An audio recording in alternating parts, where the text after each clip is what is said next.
let's stop here. You know, when I watched the first remake of The Lion King, Тебя никто не любит. and then the second one,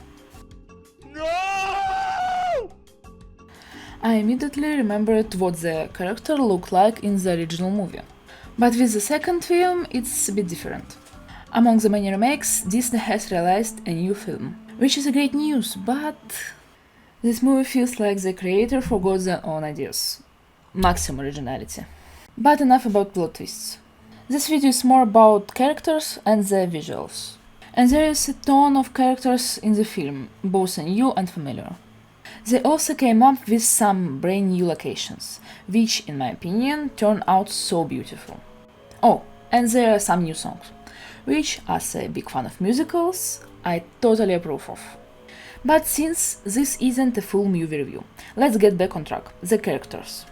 I'm not going to cover every single one, but let's talk about a few. For the females, I pick Sarabi, Ash and Mufasa's mom, and for the male, Taka, Mufasa, Basim and Chigaro.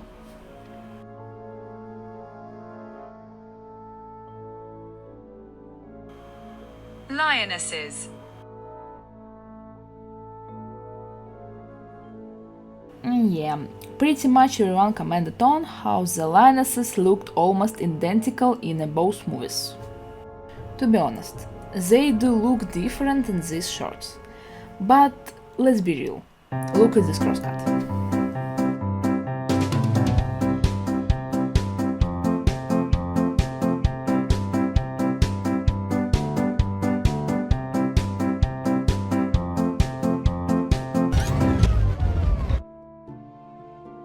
If you tell me you could tell who's who without watching the film, I'm not buying it. Sure, after watching it 50 times I can tell them apart, but that's mostly because of the awesome voice acting. The lionesses situation in this movie was just as intense as the first one. Yes, the lions got more emotion in the expression, but the lionesses model, well, let's just say they're not super unique. The Leon lionesses I couldn't really tell one from the other without too much trouble are Kira's lionesses, specifically the one with the scar. In this video I decided to sketch the characters as if the cartoon never exists. So we don't actually know what they look like in 2D, which gives me a lot of freedom. None of the characters will look exactly like they do in the cartoon, just younger versions of them. For me the key thing was to make the lionesses look like, well, lionesses. Especially since the last time I drew them was when I was a kid. That was okay, I did sketch Kira's when the movie came out too. Let's start with Serbi and Zazu. In this movie Serbi is shown as a younger and energetic lioness. At the start, we see she's got a pretty town character. To me, there's a bit of mix of personality going on here. And she kind of remind me of her human form anyway. For the lionesses, the goal was to show the small difference between them, even if they're not huge. For example, Serbi has a little wound on her ear, a unique shape of nose and some bangs. Not typical for lionesses. Next to her is Zazu, who is appointed by Serbi's father as the pride's scout. Basically, he's like the main character's loyal skik, or a pet. Overall, I like Zazu's design. Whether it's in the series, the film or the cartoon, it always, ну ничего пойдет. Thank you very much. That's Zazu. Don't eat him. That's amazing. Our valley was full of those flowers. Thousands. Now, Afila, Mufasa's mother. Honestly, there are not a lot of know about this character. We only see her at the beginning and the end of the film. But, okay, she does play a key role in one of the most intense scenes. When Mufasa is swept away by a rush of water. In my version, I drew her as a large adult lioness with a more rounded shape, which reflects her son's design in the future.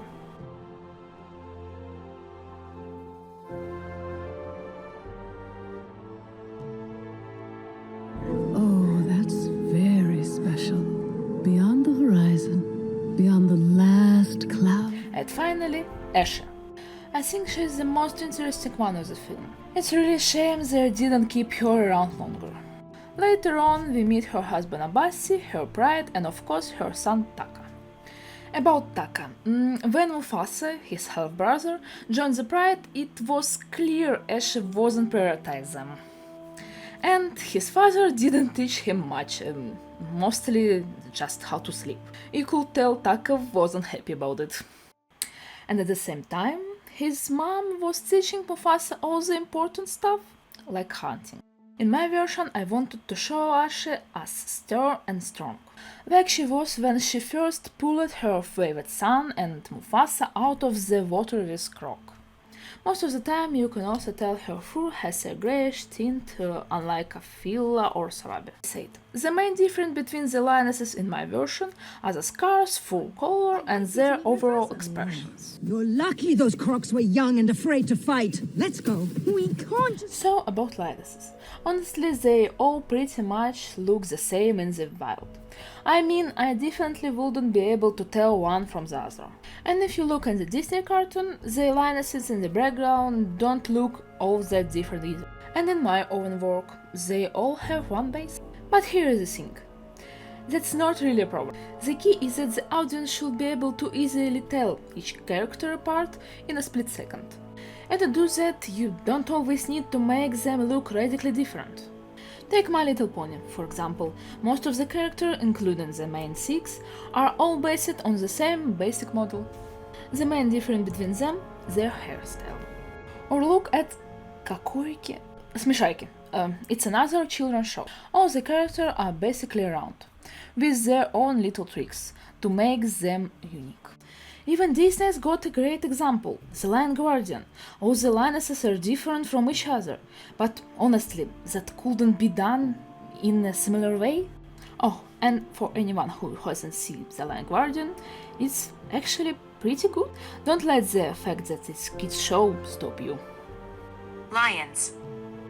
So, for the lions, I went with a bit different approach. I decided to draw them in pairs to give the image more energy and dynamic. I wanted to highlight the character who interact the most in the film. One with Taka and Mufasa, and the other with Shigaru and Abasi. Yes, at most 10 minutes of introduction between Abasi and Shigaru, it's a lot. Jump like 20 feet! Oh, that's a new record! Abasi, they did it again! Your sons are nothing but trouble! But let's get to the good stuff. Let's talk about the main character. Taka and Mufasa. Alright, first Taka. He's always been the most colorful character in the movie. He doesn't look like the other lions, especially not like Mufasa. And he's totally got that classic Disney villain vibe, in a good way. The remake, it can miss the mark when it comes to capture the deep scar had in the original. No version has quite managed to top the first scar. Whether it's the first remake, the second, or even the TV series.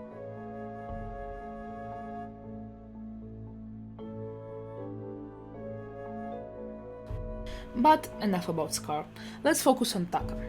Taka is definitely more timid, a little hesitant, and honestly a bit of the cowardly side. And a little stupid, of course. Where we will be without it? As for his appearance, the biggest difference is his fur color. It's the same greyish tone as his mother's.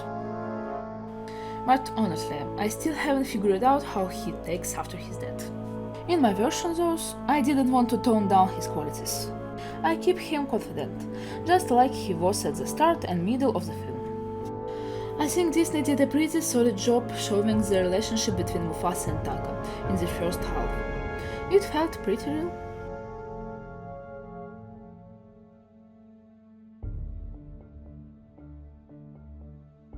Now, let's talk about Mufasa. And of course, we can't forget Mufasa. The main character is this whole story, the reason everything even happened. He's basically the complete opposite of Taka. Brave, courageous, kind, always believe in the good and standing against all evil. Throughout the film, he's all about fighting injustice, whether it's for other animal, for the lioness, or for his own family. But nothing wrong with it. He's a kids' movie character after all. But honestly, I couldn't help feeling like something about him wasn't quite right.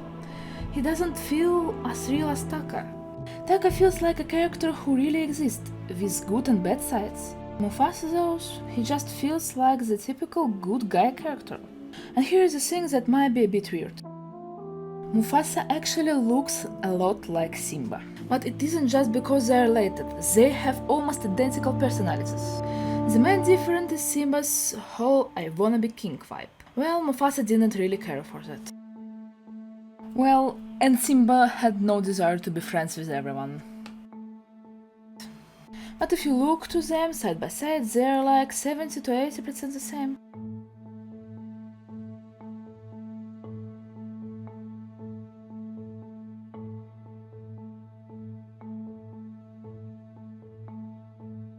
Anyway, let's go back to how I decided to draw him.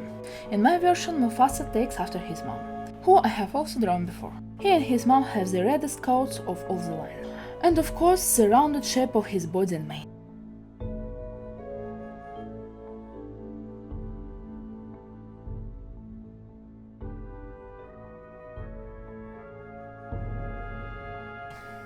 So, in my composition, you got Taka talking to Mufasa, and Mufasa is listening to him really attentively. It's kind of a moment for the middle of the film, when things were still going well and they were living in the pride. Want to do this, but I command you to swim. You what? You pledged your loyalty. I command you to swim. Taka, this is not the time for jokes. Obasi and Chigaru. Alright, let's talk about Obasi and Chigaru together, since honestly they haven't really appeared in any other film, and we don't get much of backstory of them. We really don't know anything about them other than what's shown in this film. So I will keep it pretty light and just go off what we see here. In the cartoon we get to meet Taka and his whole pride, but only 3 of them actually have names: Ashi, Chigaru and Obasi. The rest of the lions and the 3 unnamed lions, no name. It's kinda weird for a lion's pride, right? Yep, okay. Anyway, let's start with Obasi. He is the pride's leader, biggest, strongest, most intimidating lion. He's got a serious dislike for strangers, and it's also kind of a fan of naps. That's pretty much all we know about him. But okay, even with all his flaws, he does have his redeeming qualities. He still loves his wife, and when Mufasa helps her with curious lines, Obasi gently thanks him, and finally accepts him into the pride. In my version, I don't want to stray too far from how he is portrayed in the film. He is this big, imposing, stern guy, and that's exactly how I kept him. Now, about Chigaru. We only get a few brief scenes with him. From those, it's clear he is the one responsible for the pride's scouting duties. By the way, usually for regular lions, the job is handled by the lionesses. But doesn't matter, they have more than 5 lionesses in their pride. It's already unusual. After his design, there is not much to say. He's shown pretty quickly, so I kept it simple and just made him look like a final lion. Honestly, I had a blast drawing him. It was the last piece in the whole lion coalition, so I just had fun with it. Your sons are nothing but trouble. That one is not my son. They're heathens, the both of them. This stray is forbidden to be near the shade tree. Mufasa and I were just playing. You two. The results for male lions are way more optimistic than for the females. You can easily recognize every lion in the film, even Chigaru, who is only in it for a second. And it isn't because one of them is a white lion or anything like that, but because they actually look different in many things, for example the mane, the size of the muzzle, and so on. Alright, honestly, I think this film turned out way better than the first remake. Sure, it's got its flaws, there's no denying that. And I think a big part of its success comes from the audience nostalgia factor. That said, it's still something original in a sea of CGI remakes. And for that, I have got to give it some credit. And plus, the songs. Amazing. Now, when it comes to emotional depth or impact, yeah, it still doesn't come close to something like The Legend of the Guardian. That's a whole other level. But as for Mufasa, out of all Disney remakes, I'd say this one's at least worth checking out. And honestly, I'm hoping Disney realizes that making a new cartoons, even with familiar characters, can still be a hit. But after the disaster that was Wish, or think something like Elliot, but it's 50-50.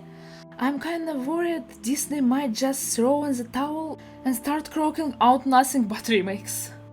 Please, Disney, don't do it.